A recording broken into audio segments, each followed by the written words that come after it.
Good morning, everyone. It is I, it is he, it is me, it is P-double-D, Etep Wakuin in the place to be. I am joined this morning by my brother from another mother, the Groovinator from Raiders of the Lost Flicks. How you doing, Groove? Good morning. This brother from another mother thinks it's funny that it's 43 degrees in Florida today, and he thinks I should suffer because he's suffering. You know, I do. I want to share my pain with everybody. You're a sadist. I really am. just being an angry guy isn't enough. You gotta torture your friends too. Oh, excuse me. Yeah, that snow is just like we had nothing. It was just leaves. Like I was literally out there the other day with my backpack blower on, like Montekia blowing my leaves, and the next day we have like 5-6 inches of snow. Well, you should put that backpack blower on again, just see if it'll blow the snow right away. I mean, you never know till you try, right? I did. I tried to do some of it, but it was like that heavy, wet snow. So you're originally from Illinois, so you understand. Yes, sir. It's and I know all about that. The different levels of suck. Yeah. I know all about that. Yep. It's bad. I mean, and this is just like this is actually the second one we've had. So, the other one was gone within like a day because the ground wasn't even frozen yet. But that's enough of Etep Queen's weather forecast for this morning. So I'm in Michigan. It's going to snow. Spoiler alert. Bruh. It's Christmas. I'm probably going to be going to Joliet. The last time I've been to Joliet was 2016. Oh, so it's been a couple of years. I'm been in the tropics for a long time. I'm going to fucking die. Yeah, that's gonna be a big a rude change. Awakening. I don't even own any winter clothing at this time. I'm gonna have to probably order a coat like online just to wear there. Not looking forward to that, homie. I can't say as I blame you very much because it's not, and I've lived here my whole life, in the state, and I've never gotten used to this weather. People ask me, like friends of mine and stuff from Illinois, they're like, since you moved to Florida, like, do you miss the change of seasons? Absolutely fucking not. Nope, not one bit. Did all that for years and years and years. Don't give a shit about that. Yeah, I don't blame you. I'm not, like I said, I've never moved away from Michigan. I've always lived here, but I'm not. If you ever did move away from there, if you're wondering if you'll ever miss the seasons, you won't. And can you enjoy Christmas without snow? Absolutely. You want to see snow? Put on one of them Hallmark movies and watch that fake snow that they put out, like that, that dishwashing soap or whatever the hell that shit is that they got on those shows. Exactly. It ain't snow. I know that for sure because it hits people's hair and it just sits there forever. That's not snow. I'm fairly certain that you could you could even buy one of those snow machines if you were really that desperate for it. They have those down here. They advertise them like, "Oh, take your kids to see actual snow." I'm like, you poor bastards. I'm like, you don't even know. You don't even know. See, and that's where they look at it and they're like, "Oh, it's so nice and it's so pretty." They think it's neat. Like the shopping mall near me, they've got one of those makeshift skating rinks, like with that's made out of plastic. You got like little plastic panels, and you put like these plastic skates on. I'm like, nah, that's not ice. No. Polymer, I think they call it. Yeah. Okay. Made out of the same shit the ping pong balls are made out of. Yeah. Yeah, and that's the thing. Growing up here, we had a pond in our backyard, but that we couldn't skate on because it never fully froze over. Yeah, that's the trap right there. But we did have a swamp because we had like 40 acres. I mean, like I was out in the country, and we took the hose back there. It was frozen, but we put another layer over it just so it'd be nice, and we smoothed it out, and we would play hockey out there because my cousin was a really good hockey player, so we would go out and we play hockey. There you go. I always, like I said, I was never that good of a skater. I'm like the only Russian that can't skate, but it was fun. I always enjoyed it. I was like my cousin's punching bag when we played hockey. It was like just shoot pucks at me. I played all the positions when I played hockey. Anybody that was crazy enough to do it, because I've always adored this sport. That's like my absolute favorite sport, and the only actual sport that I follow live. Other than that, you don't really hear me talking sports ball much, but I think Yeah. I took to that one because I just instantly enjoyed playing it. So when I watch the sport, I appreciate how difficult it is. Oh yeah, that is hockey is one of probably the most physically taxing. And compared to from when here's somebody showing the boomer again, but compared to when I first started watching it, it's so much faster now than it ever used to be. Well, yeah, because you're playing that more European style now. Yeah. Whereas when we were growing up, it was that grinded out, slowed pace games that they had, Yes, yeah. The games were fun to watch, but they weren't near as fast as they are now. You watch the old No. ones, it's like, who are these creaky old messes floating around out there? What the hell, man? Is this the same team it was 20 years ago? No, Oh bro, hell. not even. Oh, Coach Loudy's in the chat. He said, "Okay, boomer." Oh, sorry. Okay, boomers. Ha ha ha. You'll be there one day, old man. Yeah. Just wait. Just wait. Why do you think I quit wrestling, bro?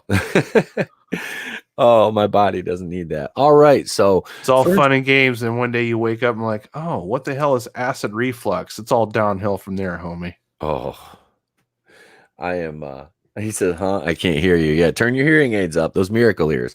All right. So we had a trailer drop, and it's the Black Widow trailer. I have not watched this yet. Have you seen it? Nope. Well, we're about to because I'm gonna screen share this. I I got haven't watched any trailers since we watched all those horrible cartoon trailers on Raiders of the Lost Flicks Live last episode. oh yeah. I instantly forgot all of them. Like I did just even bringing it up right now. I'm like, oh yeah, we watched like 2 or 3 of them, didn't they? Because they all felt like I was watching the same movie.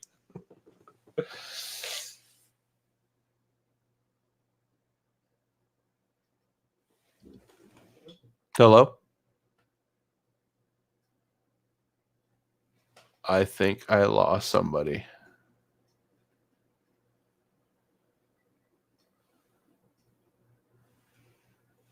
Huh.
All right, I'm back. I apologize for that.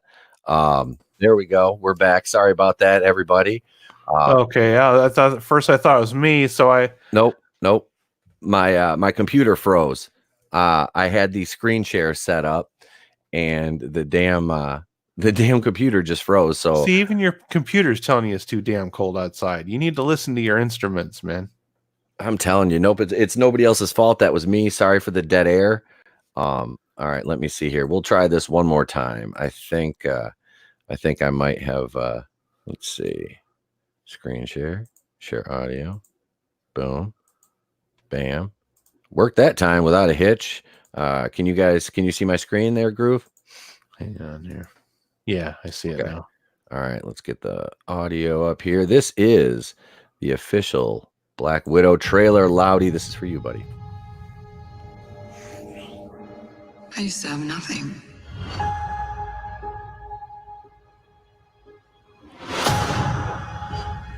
And then I got this job. This family. Oh, she's such a lovely lady. No, this is the first teaser. I heard you had to leave in a hurry. It's never easy these days. So what do you General do today? Ross. I've lived a lot of lives, but I'm done running from my past. I know you're out there. I know you know I'm out here. So we're gonna talk like grown-ups? Is that what we are? Francis Pugh.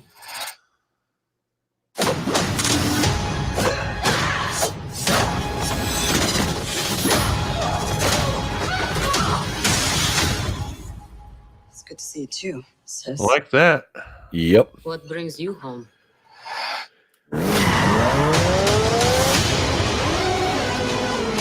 We have unfinished business. We have to go back to where it all started. Lucky us. One thing's for sure. It's gonna be a hell of a reunion. Taskmaster. David Arbor. The Red Guardian. Still fits. Family. Back together again. You got fat. Hopefully he's better in this than he was in Hellboy.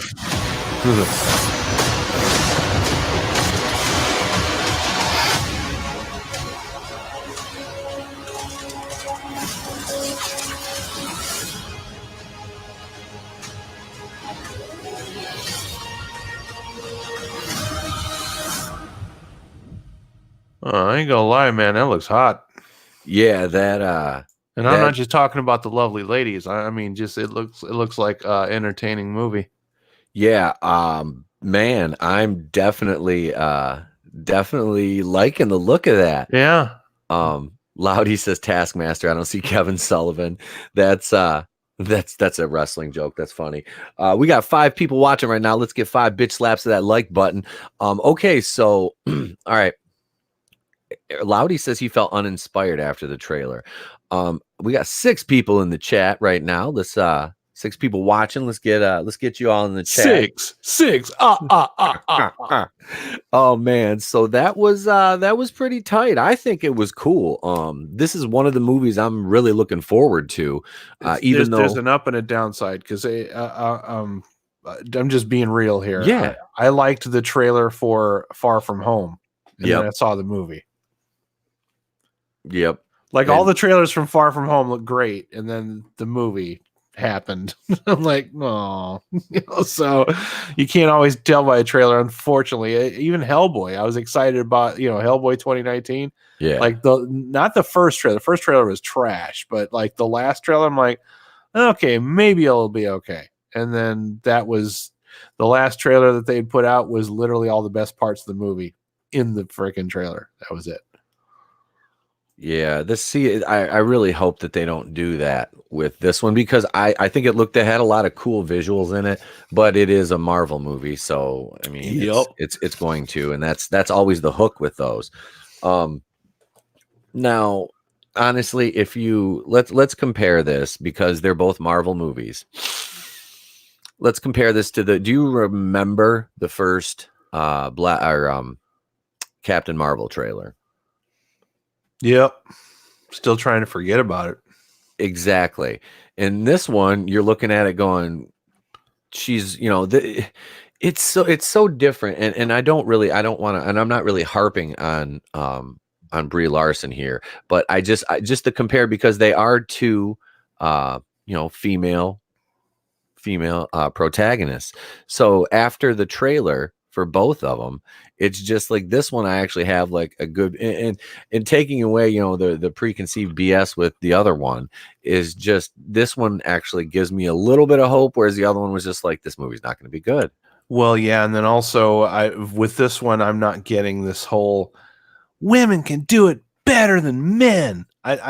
This one looks more like, hey motherfuckers, let's go have a good time. Yeah. And that's what you want from a trailer. It's like, let's go have a good time. We got a good show for you here. That's Yep. what you want to see from a trailer, not these these messages, these beat you over the head preachy messages is what we don't want. So I'm not getting that vibe from the trailer. So that's a good thing. That is. Let's go to the chat here. Loudy says, "Is Black Widow adopted? Is that why she doesn't have the accent?" Yes, I do believe she is adopted. I don't think those are. I don't think that's her blood family. Either that, or she doesn't have the accent because ScarJo went to the school of Kevin Costner. I don't give a fuck about accents. Attitude. Use your imagination. I'm Robin of Loxley. Yeah. Use your imagination. Just perceive it's there. Everybody else can hear an accent, but you. Let's see. Tony Alec and Newickis. I still haven't seen Far From Home. You're really not missing anything. There's some Easter eggs in it. I'll say this for and without spoiling anything really, there's Easter eggs in it for Fantastic Four at the very end of the movie, but that's but it doesn't connect anything. I mean, it was out of 5 I would give it like overall probably like a 2.5. Honestly, it made $1 billion, so everybody's gonna be like, you're crazy, but it's not a great movie. It's not.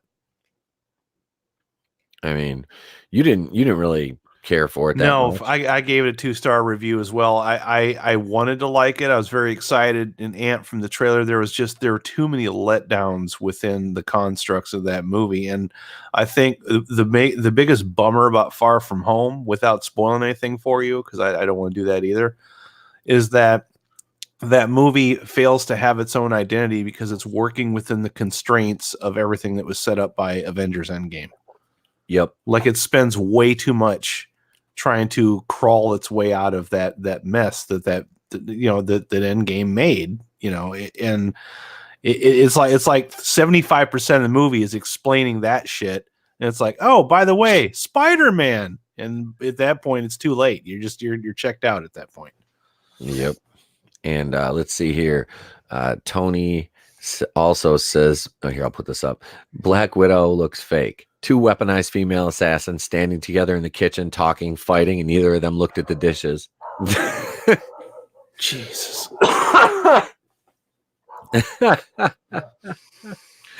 Just think how quick they can make sandwiches with those knives. Here's Loudy. If that's the case, that reminds me of the quote Russian wrestler from the 80s who was clearly American, talking about how Russia was the dominant power and that he was Russian. Nikolai Volkov? Is that who you're talking about? I mean, unless you're talking about one of the Kolofs from she would have been hotter if she did have an accent, now that I'm thinking about it, but I don't know that much about the character other than what the movie has told us. But even Elizabeth Olsen rocked an accent. Yeah, Elizabeth Olsen, she did too. She worked that a little bit. She worked that accent. She toned it down kind of a little bit later on, but I appreciated the hell out of that accent. And I'm sorry, I think women with accents are hot. So yeah, that was what Ultron. She had that Age of Ultron. She had that thick accent, and I think she had it in Avenger. Yeah, Age of Ultron. I'm thinking that's right. That's where she was introduced. Okay, and Civil War. I think she still had the accent in Civil War. Don't remember. I don't remember if she did in Civil War or not. Yeah, it wasn't this. I don't think it was. I think that's when she kind of started to, tone it down a little bit. Yeah, could be. But no, that excuse me. Damn this. Everybody else in my house has been sick. This is the first time I've been sick this entire year, I think. So maybe you're allergic to Christmas. I better not be. It's my favorite. Outside of Halloween, it's my favorite holiday. But no, this trailer, like I said, it gives me a little bit of hope for a good movie, and it's good that you can tell they use the de-aging technology on William Hurt, General Ross, that's his name, William Hurt. So and that's another one, man. They've kept him around for 11 years now, almost 12 years. By the time of the release of Black Widow, will be 12 years he's been in the MCU. It's time for the Thunderbolts. We know that when you and I discussed that early last year. I or think you're early more this year. excited about that than I am, though. I am. Yeah. I am. I'm kind of stoked about a villain, team up that they're, pretending to be that's like the Dark Avengers, they're pretending to be the Avengers, but they're not. They kind of turn into, Oh, you know, I'm with you on the concept. Definitely. yep, I think that Marvel needs to say, hey, we can have a villain led movie as well. But the thing is, they're probably not going to do it because they're Marvel and also Disney, and they don't like to admit any kind of defeat, or they don't want to show, well, we don't have to play monkey see, monkey do, even though they totally did with Captain Marvel, yep, playing catch up. Well, we got our Wonder Woman, and our Wonder Woman's better. yeah. Yeah, Wonder Woman made about 200 million less, but it was 200 million times better than Yeah, Captain Wonder Marvel. Woman wasn't sandwiched in between two high profile movies either. So Yep. Yep. Oh wait, let me acknowledge the chat here. Eric's looking at Starcade. It was a female. You're right, Tony. It was Ninotchka from Glow. She was American. Okay, but yeah, there was one of those in Glow, and there was one in it was what, NWA back then. But yeah, okay, sorry about the wrestling chat there for a minute. We're gonna do a wrestling stream one day, Will and I, because Will and I worked in a lot of the same companies. Brother Will Vendetta, that's on the Monday night show from time to time. So we're gonna do a wrestling stream. Loudy's in on that one too.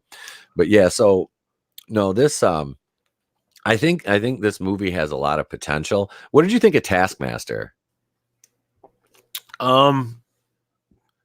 I don't know. I have my convictions about David Arbor. I've seen him in a lot of movies before Stranger Things. Uh-huh. I love him best in Stranger Things. I like I think David Arbor is really trying to, he's got that superhero bug, like he really wants that Marvel profile. Yep. Hellboy didn't work out for him, and I think it's because he was working within the constraints of the makeup. Now it looks like he's hiding behind a beard. So my problem with David Arbor is he's really good doing like serious dramatic roles, like where he's playing a person, like either a flawed person or a tormented person. But when he's trying to emote, like his face just doesn't like portray, you know what I mean? It's like I don't know if he can do over the top. Maybe he can. Remain to be seen. I think I need to see more of him in a trailer to make a decision about him. But it's like I've seen the good of David Arbor and I've seen the very, very bad of David Arbor. So it could go either way. Yeah, see, I have no basis of comparison with him because I've never watched Stranger Things. So I don't know. And I don't really recall anything else that he's been in. He was in I'm trying to think of a recent movie. He was in The Equalizer, if you saw that. Nope. Okay, you didn't see The Equalizer. Well, you didn't see Hellboy, obviously, because we didn't talk about that. No. I know you said that just wasn't very good. No, I did not like that. Did not like. I just watched Hellboy and the Golden Army not long ago with the that one's wonderful. And you want to talk about a honey dick? That one ended on a cliffhanger that will never get answered. Yeah. Instead, we got Hellboy 2019. Yep. Which, by all accounts, thanks 2019. That pretty much financially flopped too, didn't it? Yep. Sure as hell did. I was going to say, if ever there was a movie more deserving of a flop, it's that. Close seconds, probably Charlie's Angels. And third coming up along with the Rise of Skywalker is Cats. If Cats could just go away and never resurface, yeah, dude, I secretly kind of want Cats to fail too. Everything about it just looks like a hot mess. It looks mess of a movie. Oh wow, it looks like it's going to be a big a mess as like something like A Wrinkle in Time. But before we get too far off the topic, back to Black Widow. I want it to be good, yes, and not in like a female empowerment kind of way. I want it to be good because I want to know that there's better things coming from the Marvel universe than Far From Home. Yep, because that movie was rough, man. It was rough, and not in a good way. It's just it was like glaze through all of the shit that was set up in Endgame. Yep. And then hurry up and get to the cornball jokes, and it's like, just tone that shit back, man. Like seriously, some of those dad jokes, it's like you're drowning under them. You know what I mean?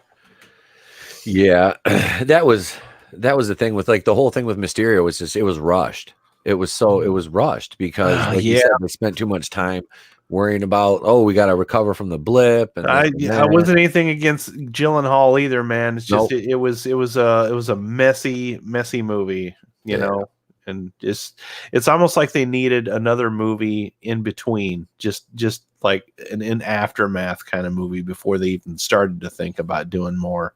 Because like I said, that universe is a mess, man. It's just Oh, it is. it needed like an in between movie to patch, to clean it up. That's that's why the Russos, it kind of makes me laugh because, everybody touts how great they are, but you created such a quandary and a quagmire that people have to deal with now. Dude, the Russos did 21 Bridges. Nobody likes it.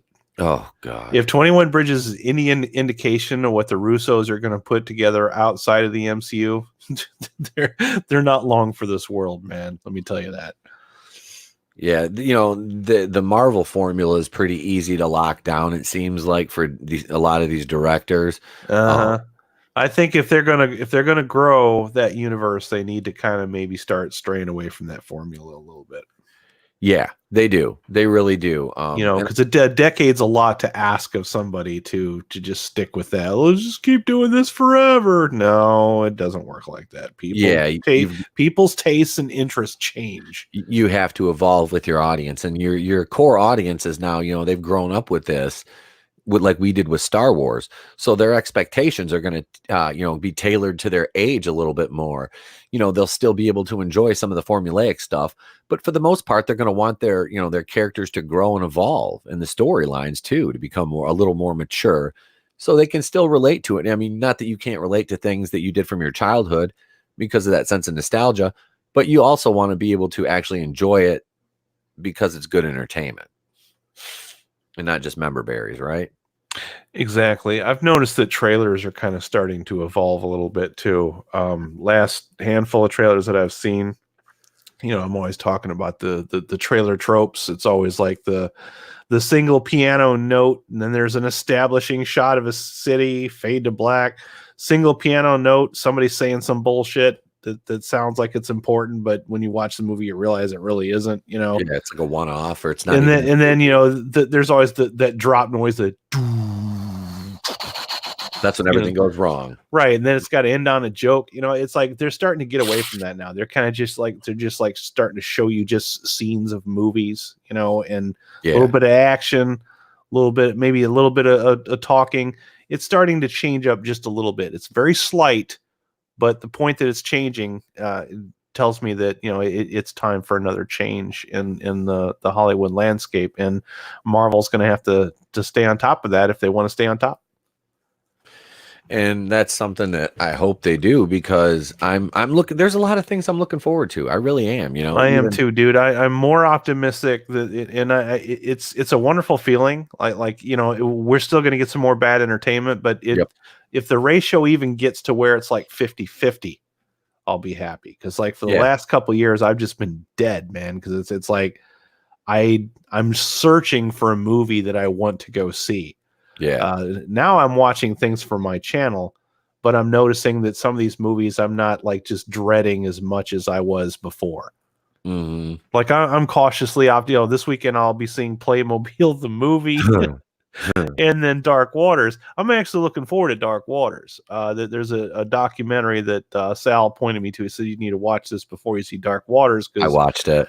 Yeah, I'm gonna check that out, so that I have some context of what I'm going to watch going into it. But that's something I'm optimistic about. Playmobil the movie, not so much, but I'm going to cover it. I have some Playmobil toys. I had some Playmobil toys growing up, but I don't have a nostalgic love for them like I did for Legos. No, you know what I mean? And even the Lego movie surprised the hell out of everybody, man. I don't think anybody thought that was going to be what it was. It's like, it's just the concept of like the Lego movie. Okay, whatever. But then you start watching, it's like, oh, this has a heart and a story and a concept and endearing characters. Fucking nobody saw that coming. Plus the voice casting, Right? is Yeah, usually brilliant in those. it was brilliant in those. So Will Arnett is one hell of a Batman. He really is. and Chris Pratt, I like him in a lot of stuff. I mean, Yes. he doesn't always nail it when it comes to the movies, but boy, he always tries. You know, Yep. you gotta love the guy. Yep. Let's see. Tony says the Thunderbolts might be pushed and Falcon and the Winter Soldier. Zemo is in it, and the other shows seems to be building future movies. Yes, and that's one thing we did discuss that because of Baron Zemo's involvement in the Thunderbolts and the tie-in with the Falcon and the Winter Soldier show. I think that'd be, and you've got you also have to contend with General Ross with that. So I'm really kind of optimistic about that kind of tie-in, and that that they're going to take those characters back to the big screen, because I think they're only going to do what six or 8 episodes of that show, which most of these shows are going to be about 6 to 8 episode runs, I believe. Now, that's not saying that some of them won't get picked up for multiple seasons, but I really think that these are kind of going to be, proving grounds for movies, and it's beta testing. It's beta testing, and I think they know that. I mean, let's face it, the superhero momentum bubble isn't popping anytime soon. Even though, like Loudy and I were saying, we're in MJ and I last night, we were kind of like, we're kind of burnt out on the superhero thing. But I'm like, okay, man, as long as you're going to give me some interesting entertainment with these characters in them, other than this is a movie, this is your superhero, this is your villain, enjoy. Come back and see us again. As long as you give me something interesting. That's what I kind of always liked about Marvel when it was getting started, is like you were watching movies that were similar to things that you knew growing up. It's just this is that movie, but with a superhero character in it. I'm fine with that. Okay, I like that. A lot of people bitch about the origin stories. I think they're nuts. I usually enjoy the origin stories like a lot, especially when they're done very well. It's when they're rushing through an origin story to get to the setup for future movies is when I start getting annoyed. Yeah, I dig, like I said, I dig origin stories. I like prequel stuff like that if they're done right and there's the proper care put into them. But yeah, like you said, it's when they rush through it and they half-ass things and they omit things and they start. The major retcon stuff is what gets me, though. I mean, you can do that stuff. You can do those kind of things without retconning everything. I mean, but if when you do start retconning everything, to me, that's just lazy writing. Well, that and I still think it's a valid concern, though, that we're getting this movie, but Black Widow origin story. Is it an origin story? I can't really tell from the trailer if that's what it is. It seems like there might be some flashbacks here, but I don't know if they're going full blown origin story, or if they're just going to blaze through part of an origin story and then get to the movie. I hate it when these franchises dance around timelines. It just drives me bonkers, because it just creates continuity errors moving forward. It's like the Terminator franchise. It's like I watched a Red Letter Media episode where Science Guy and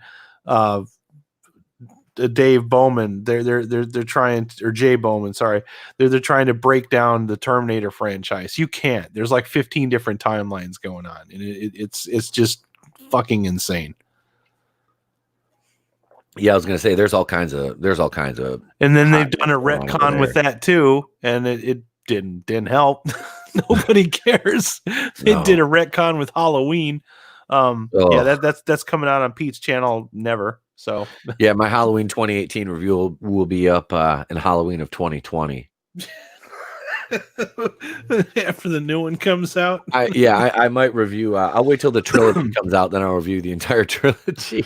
You might be able to get away with that. You could probably launch that just before the new one comes out, or like right around the time, because the subject will be relevant. People don't mind going back and seeing your opinion on a previous movie at that point. Mm-hmm.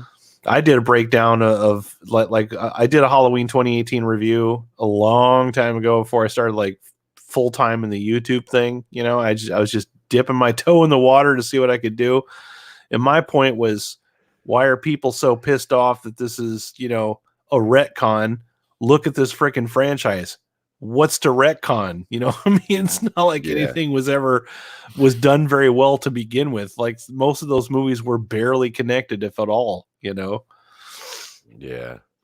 God, you remember when you didn't have all these sequels? Dude, we talk about this like all the time. It's kind of tiresome, man. It's kind of sad. Like Yeah. everything has to be connected to something else. It just people are obsessed. And see, the studios, they eat this up, man, because they obviously it's a business, and you have to make money in order for a business to last. But you know, they're so reliant on this brand recognition from their audiences. They were just absolutely refuse to take a chance with anything new. And yet, you look at the movies that came out towards the end of this year, Ford versus Ferrari, Once Upon a Time in Hollywood, are killing it. I mean, killing it at the box office, not connected to anything else, not trying to set up other shit. Joker, at least it was told, we were originally told that they were not going to use it to set up any other movies, and yet, oh yeah, we're going to get a Joker sequel. It's like, God damn it. You couldn't even hardly wait for the ink to dry on your first promise, and you're already promising us that, oh no, we're going to do this again. Because the money was too tempting, Pete. They just had to. They just constantly want to just keep reprinting the past in order to make money. And it's kind of sad, man. Frustrating. Oh, trust me, I completely agree. Hey, you want to look at, speaking, we were talking about box office. We can we're gonna go through here. Do it. Do it. And we're going to look at the weekend box office numbers. And I usually do this on Monday night, but I did not do it last night in lieu of Monica's top 10, because I was just like, yeah, we had a lot to cover last night. We had a lot of topics. So we'll jump over and we'll check out some weekend box office numbers here on Box Office Mojo. Mojo, baby. Yeah. All right. So we're going to look at the domestic weekend, number 48, and Frozen 2 is total gross. It made 85 million this weekend. And Oof. what do we just say? The damn sequels. And here we go. 2. It's only down 34%. That barely dropped. No, yeah, the kids were going to support that. This is one of those where it's like, we got you hostage behind this, you know, you have to take your kids to see this, and they're going to want to go see it. Yeah. 85 million. That's at a total domestic gross 2 weeks, $288,845,131. And you remember most Disney sequels were like straight to DVD. Yep. And this one well, I think they put so much production into this from the looks of it. You know, they worked on this for a really long time. Yeah. So we got to give them credit where it's due. If you worked on the animation and you were trying to make it look prettier than the first movie, then yeah, you need to be rewarded for those efforts. Yeah, because the first one came out like 2013 or 2014. Yeah. So, I mean, because we talked about this a little bit, I think, on Friday on your show. And yeah, so it's, you know, they spent 6 years probably working on, they've been working on this since the first one dropped, since before. They were probably designing concept art and stuff like that. So yeah, definitely. If even they probably had to convince themselves, do we want to do sequels to these cartoons that aren't direct to video? Because, you know, the money's too good. We got to make it, right? Yep. Coming in at number 2, Knives Out with $26,769,548 for a 1 week total of 41,414,093. And you know, based on, you know, you saw part of it and you couldn't stand it anymore, and MJ absolutely hated it. I don't want to do that. I don't want to sit through that, man. Yeah, don't make yourself sit through that, because it sounds like a headache and a half. The way you guys describe it, I just not give. But what the hell? Why are people so like amped about that? Was it because of the constant advertising of the trailers, and literally every movie I saw this year had a trailer for Knives Out? Every movie, dude. I really think that it's. Or is it the cast? Do you think it's the cast that's getting everybody? It's like, oh, hey, look, it's Captain America. He's in a movie. That's what I think it is. I think because it does have a great cast. I mean, you got Jamie Lee Curtis, Don Johnson, Michael Shannon, Chris Evans, Daniel Craig, even though I don't like him. Who else I is mean, in you know what else has a there's great cast, Pete? Hollywood Squares, bro. Oh, know? absolutely. You could just watch that instead. Trust me, I'd rather watch Hollywood Squares than Knives Out. Oh. All right, so let's see here. Number 3 in its third week, Ford versus Ferrari, $13,168,306, down 16.3% for a total of $81,031,000. I've seen that one twice now, and like I said last night, I had took my brother-in-law to see that one when he was visiting for Thanksgiving, and lots of butts and seats, bro. It like I said, and it wasn't just old people either. There were young people in there as well, and it made me happy. I'm like, all people are showing, because that tells me that word of mouth got people to come see that movie. And in its third week, it's only down 16%. Yeah, no, that sucker's got legs, man. And coming in at number 4 in its first week, Queen and Slim with $11,890,490 for a total of $16,790. That one I'm probably not going to watch it. It looks preachy, man. It really does. It comes out, and that's why I was really. That's one of those where you're watching the trailer and you're like, oh, here we go again. This is going to be a message, and I've watched some reviews where people say the movie's okay. It's not fantastic. It's not as controversial as it advertises itself to be, but there's still a message there, and it's like we're so tired of the messages at this point that it's an instant turnoff for me. You know, it's like I'm tired of being lectured. I don't want to attend lectures. I'm not going to college right now. I just want to be entertained. Yeah, I didn't pay $16 and $10 for a soda and $20 for a popcorn to go to a TED Talk. Yeah, there you go. A fantastic example, right there. I mean, I can watch those on YouTube for free. Yeah, or I can just get on Twitter. You know, it's like I don't need to spend all this money to watch Twitter the movie. All right, I just don't need it. Written, directed, produced, and starring blue check marks. Yeah, dude. Blue check mark the movie. There's our movie for the day. It's Blue check mark the movie. Knives Out. Let's see what else. Okay, so number 5, Beautiful Day in the Neighborhood. That came in at $11,776,422, down 11.1%. For a 2-week total, $34,291,766.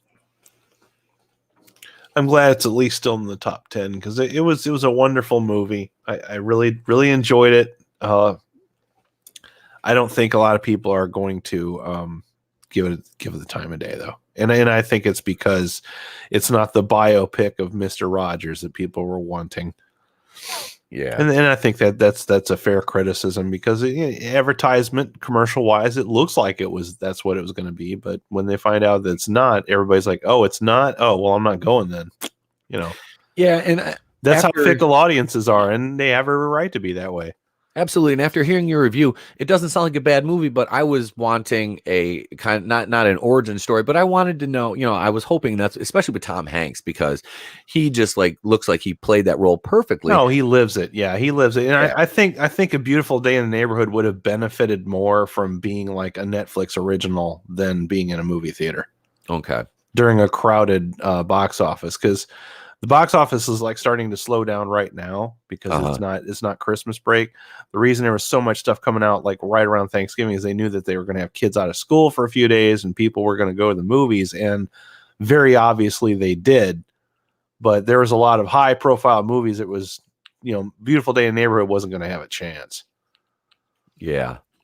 That like you said, people are fickle, and they, that's your right as a consumer. There's a lot of theaters that are still playing Joker right now. They're going to go see that again.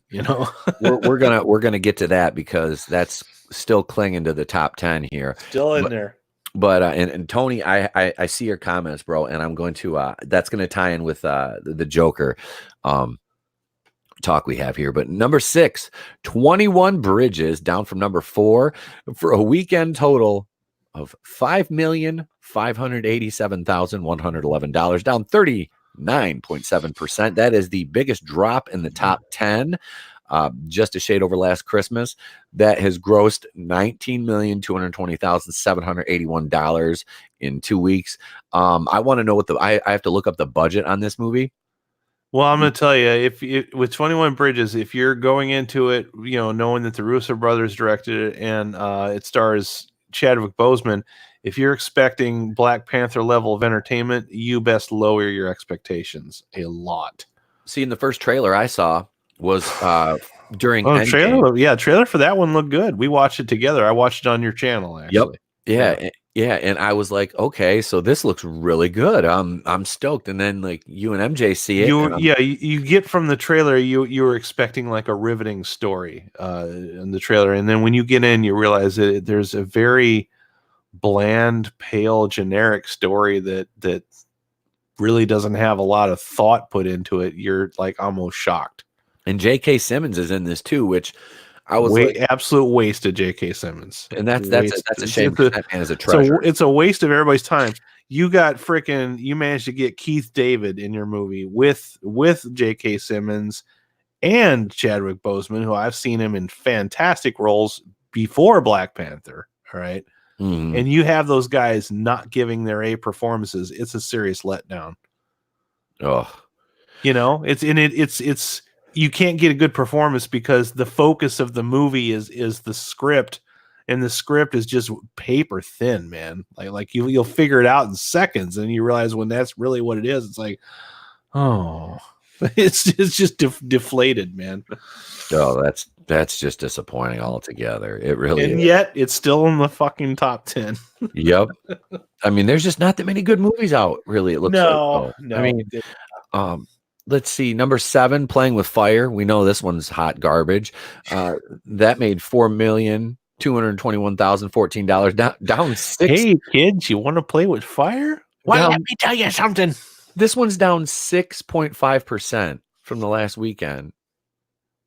I mean, it's made a total of $39,236,057. Playing with Fire has been out 2 more weeks than 21 Bridges. I mean, sadly, that one will probably get a fucking sequel then. Yep. Damn it. We don't really have to talk about that one that much because there's nothing to say about that. Number 8, Midway from Lionsgate. That made $3,919,935, down 15.5%, for a total of 4 weeks at $50,214,308 domestic. We know that one. It sounded good. I can't remember. Did you see that? Did you go? I have not seen that one. No, I'm making it my New Year's resolution. I know it's kind of early yet, but it's going to be my New Year's resolution now that I have the AMC Movie Pass to see as many of the high-profile movies as possible. Because 2019, I admit I sat out a lot of movies this year because I was just like, nothing was grabbing me. Nothing was really doing all that great. And then towards the end of the year, all these things started coming out that sparked my interest. I'm like, oh, wow. Oh my God. Original movies are coming out. Yeah. Like I said, I went to see about a handful of movies this year and I've still got one more to go. So it's my commitment is at least 2 a week. So I'll be seeing a lot more movies in 2020 than I did in 2019. And going forward, that's my goal is I'll sit through the good and the bad and I'll let people know which is what. Absolutely. And you're doing a service to your subs, man, your subscribers. Hells to the yeah, buddy. That's how we do. Number 9 on this list, Last Christmas, Universal Pictures and Paul Feig's certified bomb. Made $2 million. Last Christmas was a big wet fart. It's just like Ghostbusters 2016. I'm gonna tear it apart. $2,008,275, down 35.2% for the week's second biggest drop in the top 10. Congratulations, Paul Feig. How's that government cheese taste, buddy?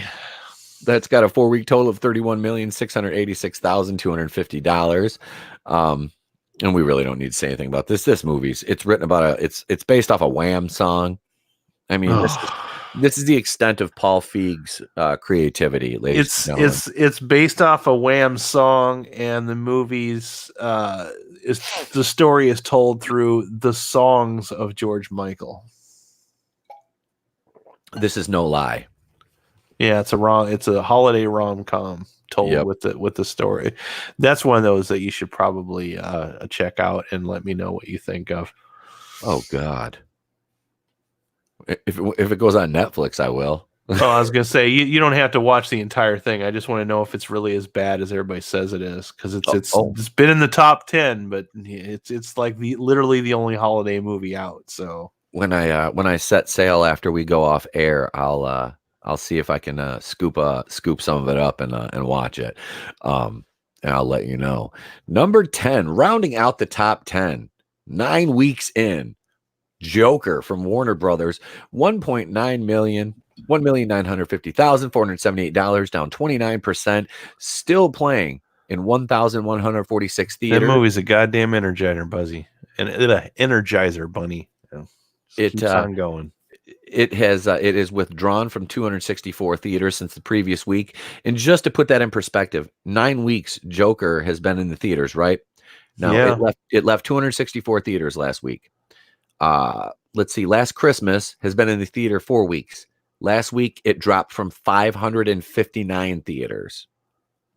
Okay, so just to kind of put that in perspective of how big of a drop off it hasn't had after 9 weeks in the theater, it's up to 330,523,625 domestic. It's over the billion mark, billion with a B.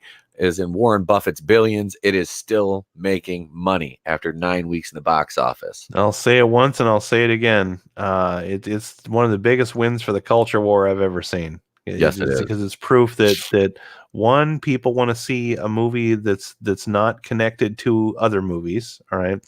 Now it does have the brand recognition. It's DC. It's DC characters. All right. So I have to take a point off for that, but it's also an original story, not pounded with the Marvel formula. It doesn't have a bunch of CG in it. It's got a fantastic actor in there, and it was all culminated from an original script that somebody came with, and somebody had a vision, and they made a movie, and everybody went to go see it, and that's what we want.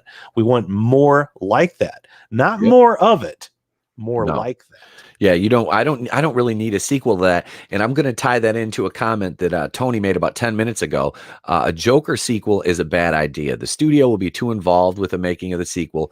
Plus, the story that needed to be told was in the first movie. We know what happens. Yeah. We know what happens next. He amended that. Yeah, absolutely. I was very very happy when I found out that Joaquin Phoenix didn't want to do a sequel.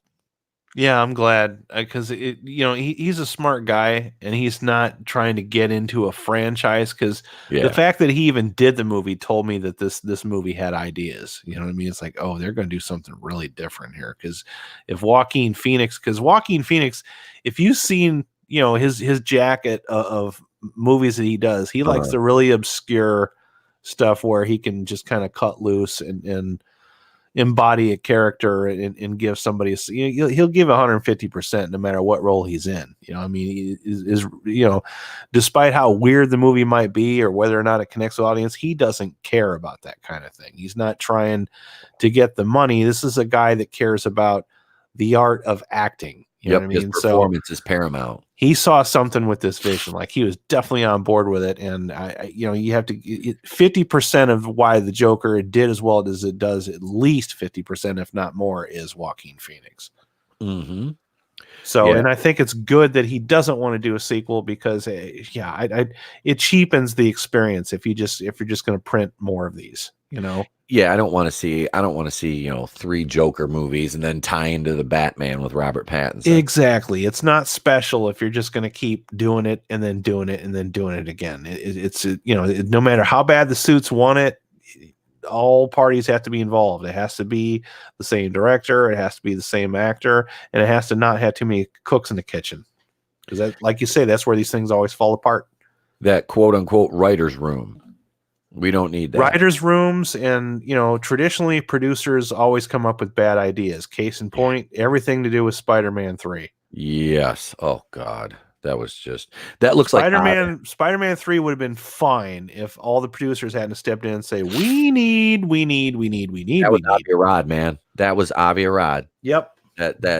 And You blew it.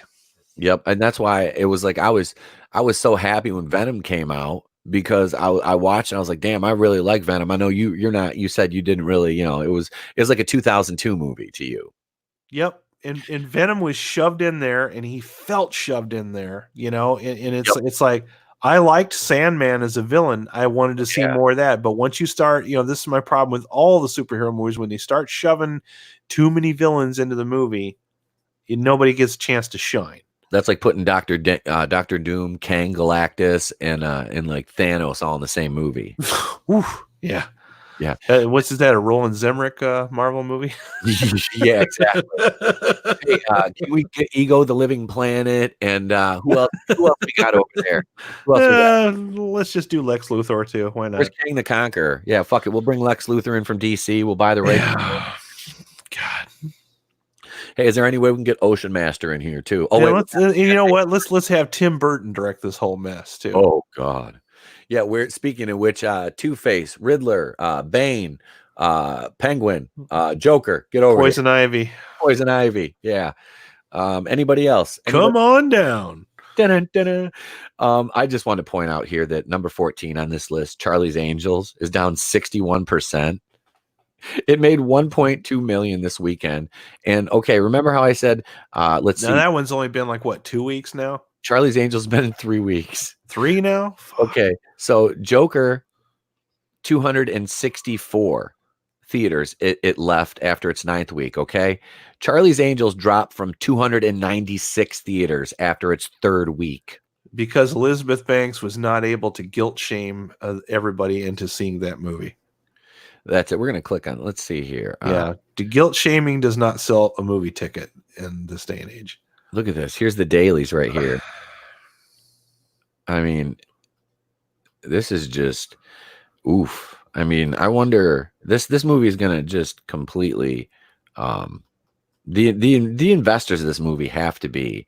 I'm pretty sure they made more money selling breakfast at Denny's than this at this point. Okay, so right here, look at this. International, it's made 34 million, which I'm shocked it made that much international.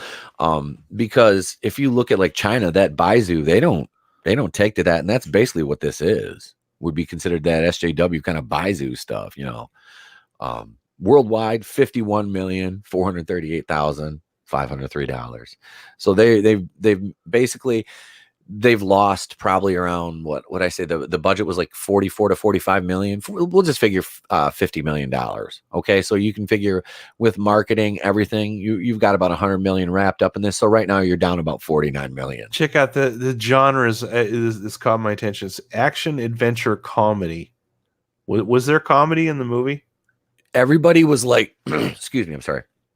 Everybody was touting Kristen Stewart's comedic chops in this movie. I gotta be honest, man. That's like with Knives Out, how you're kind of vexed as to why people are actually liking it.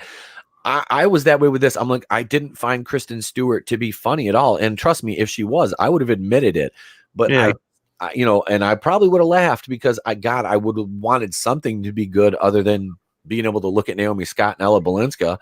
I'm like, can this movie give me something enjoyable? And it really never did. It didn't deliver anything. And it was just forced. Her comedy was forced. It wasn't organic to me. Like it was written by somebody else, but she didn't necessarily believe what she was reading.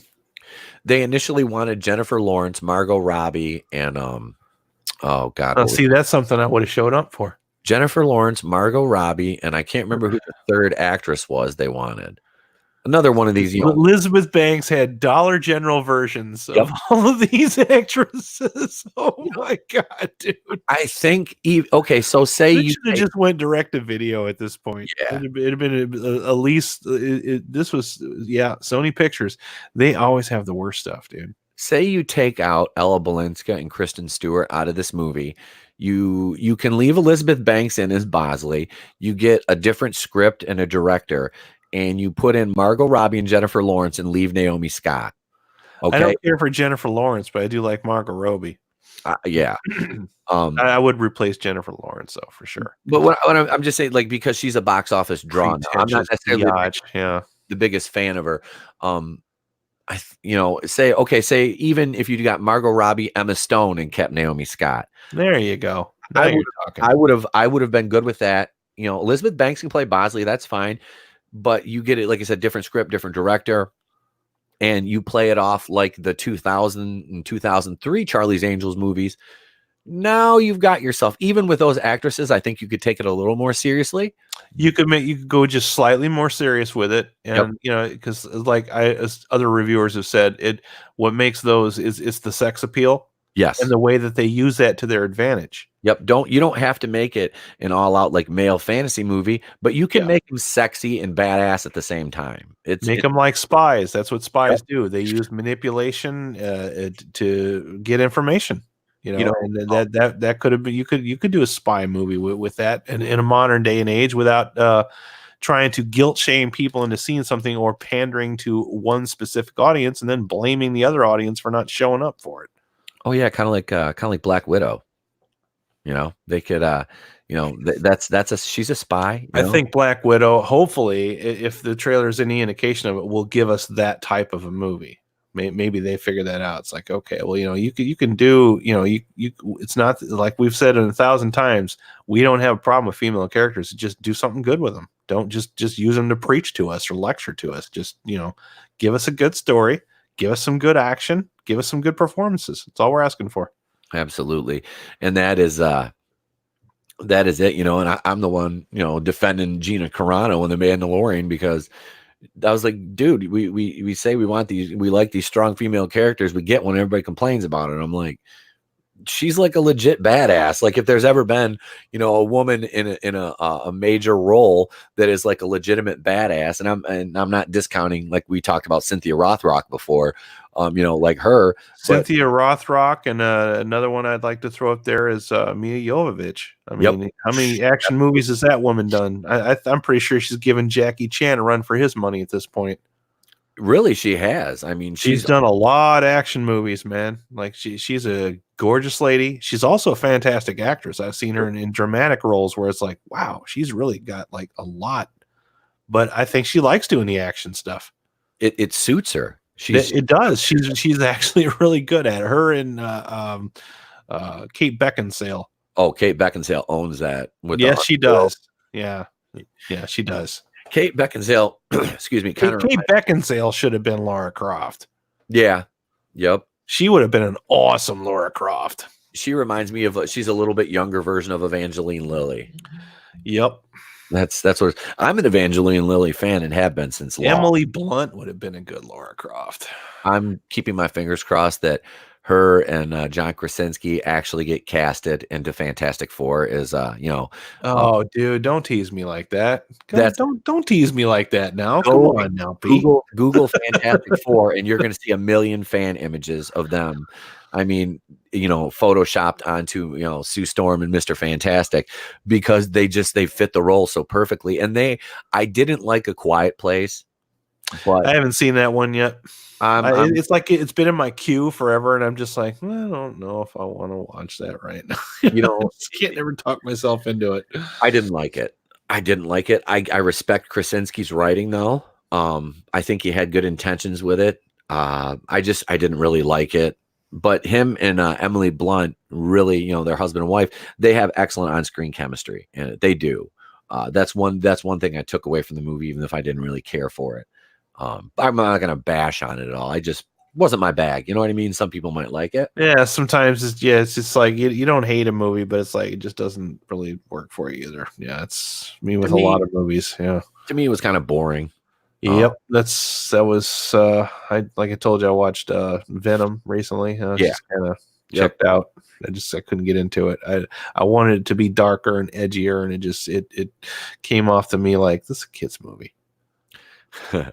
Like as a kid, you got Venom in a freaking movie, and he looks amazing. Yeah, and you got Tom Hardy, and then you made a kids movie. It's like you took the easy road. Yeah, damn it. The low hanging fruit, as it Commit were. to this shit. Make it something different, you know? Damn it. Yep. Tony, let's see, says no rush on getting the comments. I just quit my job and have all day. Well, well, if you quit, then that means you went out on your terms. So I guess congrats, brother. and I know we're friends on Facebook, so I know what you do, and you probably already got something else lined up, dude. So you're all good. So thanks for joining us this morning, though. As I know your time zone's a little bit different, so it's a little earlier where you are. But let's get to let's get to a question here from Tony. If the Sinister Six were put into a Marvel film, do you think they would suffer from the same problems as the Spider-Man 3 villains? No time for any of the villains to shine. Yes. I think Sony Depends on who handles them, because Sony obviously could not get that put together. As bad as they wanted it, it just never materialized, because it gets to a point with these studios where it's like they're so in a big hurry to get these things into the movie that they forget to make the movie. They forget to give the movie any kind of an identity. You know, it's just like, well, here they are doing stuff. Come back for the next one. And it's like, come on, man. You know, they're doing stuff and things. Yeah. I think, well, they've pretty much introduced enough of the villains to even over with Spider-Man. And it's funny because they kind of shoehorn them all into the 2 Spider-Man movies. Oh, those movies were bad. I never saw the second one because I didn't like the first one. I didn't bother showing up for the second one. Yeah. That, like I said, I went to the theater to see Far From Home on opening night. And I like I said, when I first saw it, I was like, okay, it was cool. And then I watched it again and I'm like, you know what? There's a good analogy right there. That's how I can describe it. You said you didn't see Hellboy 20 and 19. Okay. Yeah. Remember how you felt when you first saw The Amazing Spider-Man after seeing the 3 Raimi movies? Like, yes. You see something, like there are vaguely familiar things, but none of the charm from what it was before. That's what Hellboy 2019 is. It's like, it looks like Hellboy, but it's not really Hellboy. There's just something missing there. Yeah, it's not. That's exactly what Hellboy felt like. It was like that. Yeah, to speak to your Sinister Six question a little bit more, because this is something that I am absolutely dying to get, and I'm honestly now that I look at it, I'm kind of hoping after Venom and its success that we do get that Venom verse and get the Sinister Six over there, as opposed to Marvel, especially because after Spider-Man 3, he's got one more appearance and then he can fully move over to the Venomverse if they set that up, because they're talking about Kraven the Hunter is going to be the villain in Spider-Man 3, which is on the the Marvel side, but I think they're going to do a Sinister Six and it'll be Kraven. I'd love to see them pull Michael Keaton to come back and play Vulture again, because that was one of the bright spots of Homecoming. Was exactly, yeah, that he was a very well fleshed out villain, and you didn't have to spend too much time with him, but they gave him just enough to where, you know, like I've always said, the stronger villains. This is where Marvel keeps blowing it. All right, is the villains are the ones that you understand their motivation, and yeah, the motivation of Mysterio was so shoehorned in, dude. Like, really, we're doing that again? He was salty at Tony Stark. Yeah, he got a bunch of people that had been fired. We're doing Iron Man 3 again. Yep. You know, damn it, dude. I know. I'm like, I know you guys want Spider-Man to be little Iron Man Jr., but I mean, do you really have to rehash Shane Black's fucking Iron Man 3? You know, it's like, if you want to study good superhero villains, just sit and study characters like, Todd Phillips' Joker of recent days. Ian McClellan from the original X-Men. Oh, yes. And frickin' Alfred Molina as Doc Ock from the Spider-Man frickin' franchise. And figure out what makes them work and go from there. Yeah, that's something that right there. And introduce your villain as somebody that you initially like, and then you watch them fall. You know, another good example, I forgot the actor's name, but the guy that played Two-Face in The Dark Knight. There's another one, man. Oh, Aaron Eckhart. That's it. You didn't even have to see him that long in the movie. You got his motivation. There's a guy that had everything taken away from him, and You get it's like it just all villains are like one bad. Everybody's one bad day away from being a super villain. And if you have a really really really bad day and you show it on screen, people get the motivation. Doctor Doom movie, do it. Oh, if they could, like you said, if they could do it right, I am really hoping that they don't push him into Black Panther 2. I don't think it's going to happen. It doesn't make any sense to do that. It's like everybody wants to see a good. We've talked about it ad nauseum. Everybody wants to see a good version of the Fantastic Four, and they want to see the Fantastic Four fight Doctor Doom. And I think the only way you're going to be able to make that work is to give each one of them their own movie, and then have them team up. I'd say start with the Doctor Doom. Make it a quasi origin story where he's beginning as a villain, right? And have the Fantastic Four at the very end of it. That's it right there. You could even do that as a stinger in the credits. Make that their first encounter with him is he's showing up somewhere. They're coming to face him, and that's how it ends. Yep, that would be an amazing post credit. Like, say you do a couple stingers in the credits. He's getting ready to commit some, just heinous act. Why the hell aren't we working for Marvel, dude? Because we're pale, male, and stale. Because we make too much sense. Yeah. And we make sense. Yeah. We don't check any boxes, dude. Let's be honest. We don't check boxes. We don't. We're not designing. We're not working with the committee. We're not working with the writers' room. We are the writers' room. Yep. No, so you take Doctor Doom. And you like I said, he's the end of the movie. He is getting ready to do something just huge and horrible. And you have a stinger you cut to, wherever the Fantastic Four are. You just kind of show glimpses of them. You don't even have to show the full characters, their suits or something like that. Or a bit of the, the Thing, just a little bit of his, his skin or something, in his suit, just his hand. And then, boom, you get two scenes like that. The final post-credit scene after, everything is done, everything's rolled, is you see, the Fantastic Four from the back, and you pan out, and there's Doctor Doom standing there, and they're kind of facing off.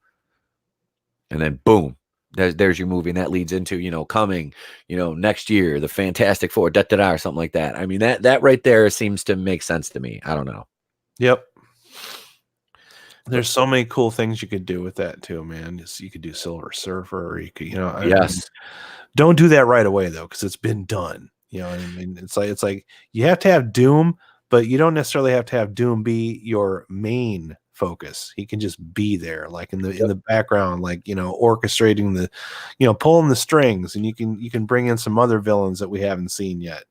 Like that's kind of one thing I did kind of like about Homecoming is we didn't go directly to the Green Goblin. We went with we're at least doing villains that we haven't seen on film yet. So yeah, got to give that franchise that much credit. It's like kind of bungled Mysterio a bit, but I did like Vulture quite a bit.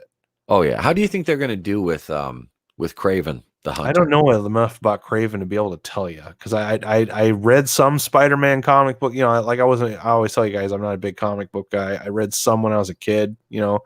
I read Spider-Man comic books, but I don't remember that character. I think he came later after I stopped reading comic books. Okay. I don't know when he came out, so I don't know enough about the character. But I mean, there's other villains and things that you could do. Yeah, I've had to do my homework on Kraven, and in discussions with Alex, because he's a a comic. He's our expert. Yeah, he'll tell you everything you need to know about every single villain. He said that if they want to do a Kraven solo movie, doing Kraven's Last Hunt is going to be very difficult. Which is, I believe that was rumored they were going to do a Kraven solo movie. But at one time they were talking about, before the Sony Marvel split with Spider-Man, getting Kraven and putting him into Black Panther 2, but flipping his origin story and making him Wakandan instead of Russian. I'm like, here we go. But that was obviously just a bad fan rumor, fan fiction. So thank God. But I mean, because why would you do that? Why wouldn't you just make a new character then? I don't know. I don't know. That's why we're not Kevin Feige, I guess. But is he the only guy that's going to be able to pull this kind of stuff off, though? I mean, will anybody ever be able to step up and do that kind of work with these movies? Make them fit together, but make it fun enough to where most people enjoy the hell out of them? I really I don't know. It's that's so subjective. It's difficult. Um because you've seen so many people try. Like, was it Legendary Pictures is still trying with the MonsterVerse. Now they had to push Kong vs Godzilla back to November next year. Yeah, I was looking forward to that too, man. But the thing is a lot of people kind of dumped on Kong Skull Island. I enjoyed that. Not so much the story, just the way that it looked. I mean, that movie is really slick to look at, especially if you got a 4K TV. Aesthetically, yeah, absolutely. And the fact that you're seeing all these monster fights in Yep. broad daylight, and they all look pretty damn legit. It's really good to look at. And then you watch Godzilla, where almost like the entire movie is in the dark. It's kind of a kick in the nuts. Yeah, it really was. I mean, I like the movie. Don't get me wrong, but you managed to bring in all of those monsters, and then you couldn't let us see more of them. Like you couldn't turn the sun on a little bit brighter. I while I had my issues with Kong Skull Island, it's far from a perfect movie. Yeah. But I found it to be highly entertaining, and it's like it's taking itself, and it's a clear cut setup for Kong versus Godzilla, and that's something that there's a lot of potential with that. I mean, people will show up to see that. I think the fact that King of the Monsters didn't make all of the money is giving them producers a lot of like wet feet. Like they're cold feet, I should say, not wet feet, but they're getting nervous. They're like, no, maybe we're gonna bungle this. Maybe we better wait. And like we've talked about before, that movie you see so much of Tom Hiddleston and Samuel Jackson. You forget that Brie Larson was like the lead in that. Oh God, yeah. I just remember the first time I heard that Brie Larson was going to be Captain Marvel, and I remember seeing her in that movie because I'd never seen Brie Larson in anything else. I didn't even know who she was. Yeah. And the whole time watching Kong Skull Island, I'm like, her is a superhero? What? Yep. It's like some people are like, oh yeah, I could see him being a superhero. Like somebody says, what's his name? Channing Tatum. I was talking about him playing Gambit. I can see that. I can totally see that. They've been making his Gambit movie for like 15 years, I think, haven't they? Oh yeah, him. Ryan Reynolds is Deadpool. Totally, I can see that. Yep. I can see The Rock doing one of these roles. I mean, isn't he Black Adam now? I think. Yeah. I can see that. I can see Zac Efron as Adam Warlock too. I mean, these things are possible. All right, I can see these guys doing those kind of roles. Brie Larson had like no personality, man.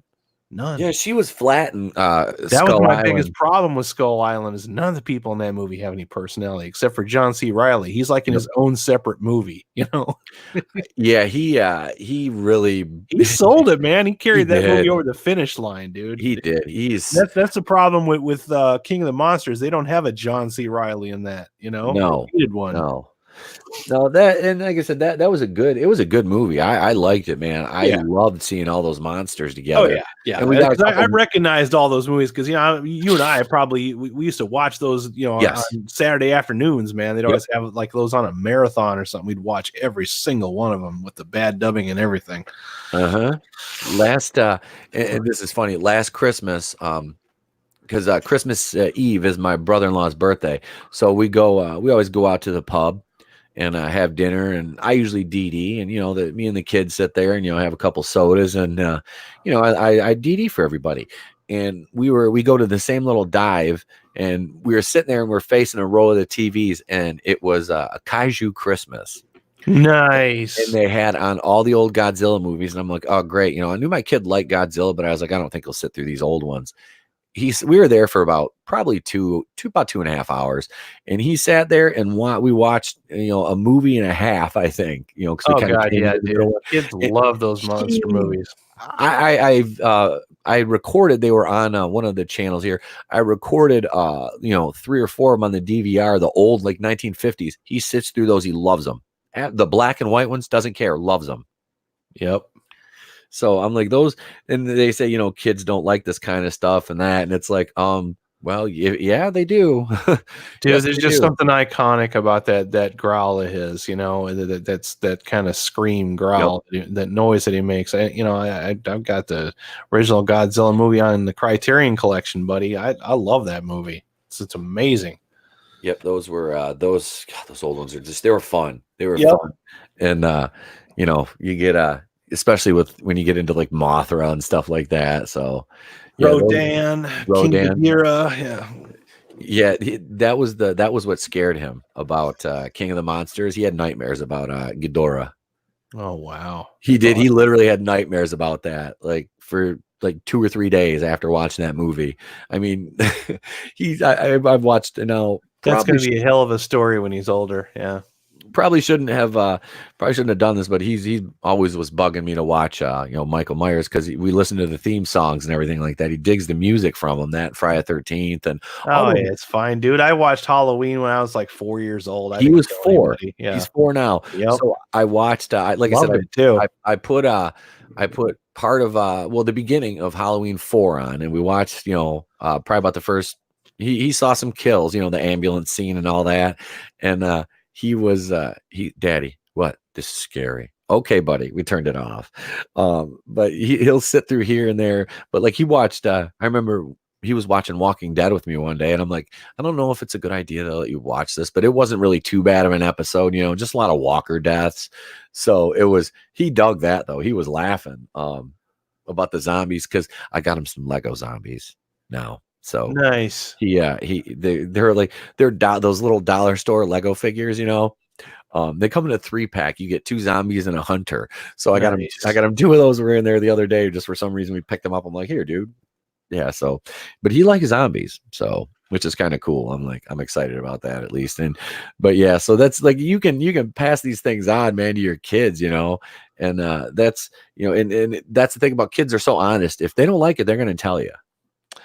It was a good place to start him on 4. That's actually one of the better ones that I've enjoyed, and I think it's aged well too. The people that made Halloween 4 were giving a shit. Like they really wanted to bring it back and make it good again. I think they had a good cast in that, and that was a good one. I like that one. Yeah, that's like one of my everybody like kind of looks at me funny, but that is one of my favorite Halloween. No, I have favorites within the franchise, and some of them would surprise people. I like the first. I like Halloween 3. I do. Season of the Witch is great. Season of the Witch is great. It's not a Halloween movie, but it's fucking great. It's a great standalone horror movie. Great standalone horror movie. It's awesome. It's just goofy and awesome at the same time. You got 4, and then 5 is just awful. 5 is awful, but I can watch it and laugh. And then I love the end sequence with the guy that just comes out of nowhere, that you see his boots the whole movie, and he just pulls that Tommy gun out of the case and like lays waste to the entire Haddonfield Police Department.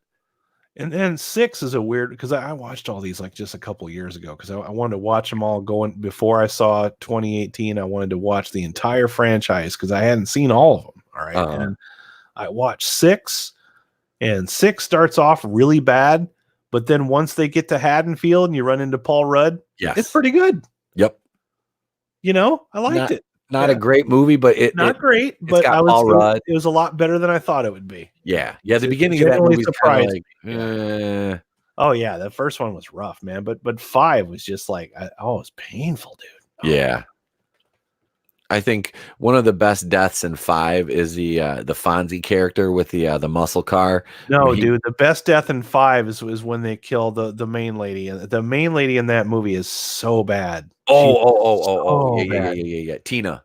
I hate Tina so much, dude. It's like the part that just when you're watching these horror movies, man, it's like they do something so bad. It's like you just want them to die. Like the entirety of Blair Witch Project. That's a whole other podcast. That movie's it's like what did it for me is like she finally sees that little girl like able to speak.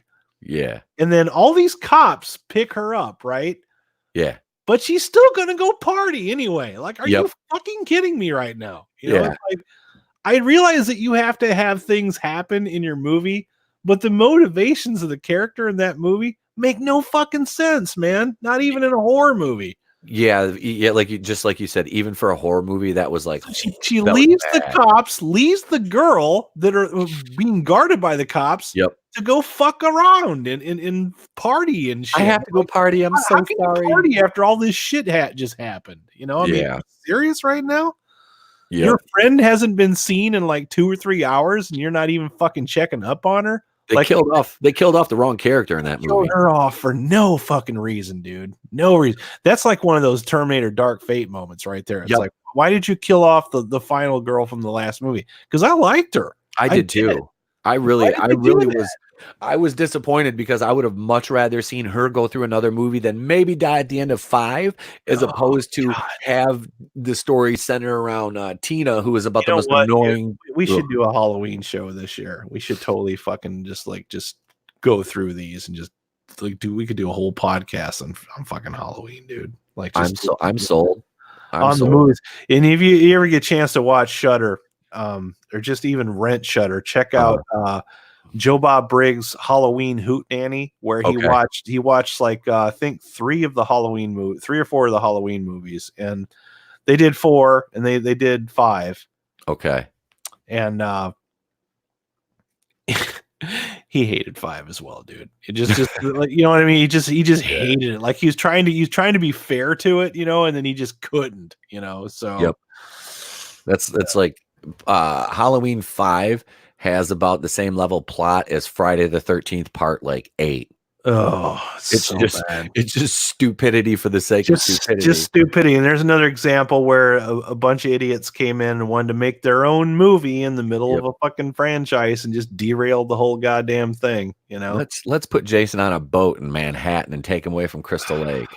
Yeah, you know, we've seen enough of Crystal Lake. You know, Crystal Lake be damned. That's like that episode of Seinfeld where George Costanza goes to George Wendt backstage at the when him and Jerry are going on Leno, I think it is, or Letterman, and or Jerry's going on, and he's backstage talking to like Corbin Burnson and George Wendt, and he's like, "Have you ever thought about doing the show not in a bar? People are tired of the bar." You know, that's like taking Jason out of Crystal Lake. He's like, enough of the bar. You know, what about like a billiard? Yeah, it's like there's a bunch of George Costanzas in Hollywood right now. That's basically it. Fucking these things up. Yeah, that's basically what they're doing. You know, and it's like, you know, him telling Corbin Burnson, "I've got a great case for L.A. law. You know, my girlfriend's cat died, and you know, how did it die? What the? What if just anybody can have the Force and be a Jedi?" Yeah. Oh, yeah. Let's like it started on the Amazing Wonder Ray. Oh, cause she's just the bestest ever. Oh, yeah. I'm not before, because it's getting. We've been rambling for an hour and a half now. Yeah, wow. We always do. We're a bunch of rambling fools. This is how we do, though. This is why I like the morning show, because we have like one thing I want to talk about, and the rest of it is just basically discussion. So, you know, but. I'm not looking forward to going to see Rise, especially with like all this, all these leaks and everything coming out. But I'm reading articles now. It's funny because you can always tell who the Lucasfilm defenders are in the Access Media, like the hardcore ones, because like I just saw an inverse. Did you go see Last Jedi with your family? I went to see Last Jedi with a coworker. I was not going to go see it. Because the problem I have with Last Jedi, this is something I never ever talk about, but I maybe might have passingly mentioned it, is that, you know, my parents took me to see Star Wars when I was a little kid. That was like one of the first like grown up movies, quote unquote, that they had taken me to see. Before that, it was just Disney movies, you know, and they didn't know if that could handle Star Wars. So they thought maybe I'd get bored, you know, and all that. And obviously I was just glued to the screen, never freaking flinched once. And it was like, after that, I was like my favorite thing ever, you know, like for the rest of my life. You want to talk about imprinting a young person. So from that point on, it was always a point that with one of my relatives, at least my mom, mostly my mom and dad, but at least my mom would see every single Star Wars movie in a theater. Up to and including the special editions. Like we went and saw all the special editions in the theater. So when Last Jedi came out, we had to go. I had to go with them. Like they would be offended if I didn't go with them, you know. That's the last movie we've ever seen in the theater. was The Last Jedi. And that pisses me off. It's like, if that's the last movie that we're ever going to go see in a theater, I want to see something with them where they're not like angry when they leave, because they were angry and frustrated when they left, like even more than I was. Yeah, I fucking hate that movie. That sucks. That sucks that you leave on that tangent. And then I explained it last night how confusing Rogue One was for them. They didn't understand what was going on in that. And that's what I don't want Marvel to make that same mistake, because that's one nice thing about that whole Marvel universe, is that you've had all those movies and sequels that were all connected in a sequential timeline that makes sense to people. Everything builds up. Everything's a stepping stone to something else. Whereas with Star Wars, especially with Disney Star Wars, it's fucking dancing all over the place. Oh yeah, Marvel was up. Here's a side story with some characters that we'll never see again. Here's an origin story for a guy you killed off 2 movies ago. Here's a fucking origin story for everybody. It's like, come on, man, you guys don't even have a vision. Marvel was, continuity wise, they were pretty airtight up until they released Captain Marvel and Endgame. And I will say this: if Kevin Feige is going to get involved and he's going to restore some of that continuity to the franchise, that's a step in the right direction. I think but that's the thing, is like Feige, he's going to do, I don't know how much he'll be, active in Star Wars, but I really am just keep my fingers crossed that it's Favreau that takes over. It should be, yeah. It should be Jon Favreau. He obviously understands Star Wars more than any of these other turkey dicks that they've had working on this franchise. At least from what you've told me and the little glimpses that I've seen from it, he understands how that universe works. He also seems to understand where George drew his influences. Yes. It's like a Western space. Well, fuck yeah, buddy. That's what we've been wanting. It's like, cool, go with that, so. Yep. There's a lot of directions that you can go with this kind of stuff. You can make, you can do like the Marvel thing with Star Wars. Just make sure it always feels like Star Wars. And that's what they have. Don't go a subverting my expectations. Yeah, I don't need any more subversion. Nope. And right now, not to subvert the audience expectations, but I think this is where we're going to leave it off for today. I've got some stuff to get done today, and I got a video to do for you guys. So I've got some other things working for Groove. And let's see. Tomorrow night, the boardroom is right back here on the Place to Be Reviews. Right, I get the damn. Oh, that's right. I did do the thumbnail. See, I don't even know what I'm doing anymore, man. Damn. I know. I'll get you my topic for tomorrow. There you go. Too. Yeah. Then I'll have a thumbnail for you. Yep. All right, cool. So yeah, the boardroom tomorrow night, 8:30 Eastern, right here on the Place to Be Reviews. You'll have some videos. Like I said, you'll have a video this afternoon. You'll have one tomorrow, probably Thursday, and a pair on Friday. And Groove, why don't you tell us what's going on the rest of the week on Raiders of the Lost Flicks? Okay, the list gets a little bit shorter because we just did About last night, so we don't have to plug that one anymore. Boardroom on your channel tomorrow at 8:30 p.m. Yes. Correct? Okay. Yes, sir. Eastern Standard Time. All right. And then Friday, I have my show. That is the Raiders of the Lost Flicks Live, where we talk about movies. Pete is a part of that show. We'll be talking about The Irishman, Playmobil, the movie, and Dark Waters, starring Mark Ruffalo and Anne Hathaway. And we'll be talking about that this weekend. Probably do like a retro movie. And then Saturday on my channel at 8:30 p.m. Eastern Standard Time, we're going to be watching the Star Wars Holiday Special. And it's going to be me, Pete, my brother from another mother, Alex, and MJ. Will be riffing the hell out of that movie. If you've never seen it, you're in for a good time. It doesn't cost you anything. Just show up and watch it with us on YouTube as we do our best really bad Mystery Science Theater 3000 impressions. I've missed Lumpy so much. Yeah, do you? Yeah. So that's it. This has been About Last Night, episode number 14. I'm Etep Wakuian of the Place to Be Reviews. I've been here with all of yous for the last hour and 33 minutes. If I don't see you the rest of the day, remember, you have yourselves a great day and a pleasant tomorrow. We're out of here like feelers and high.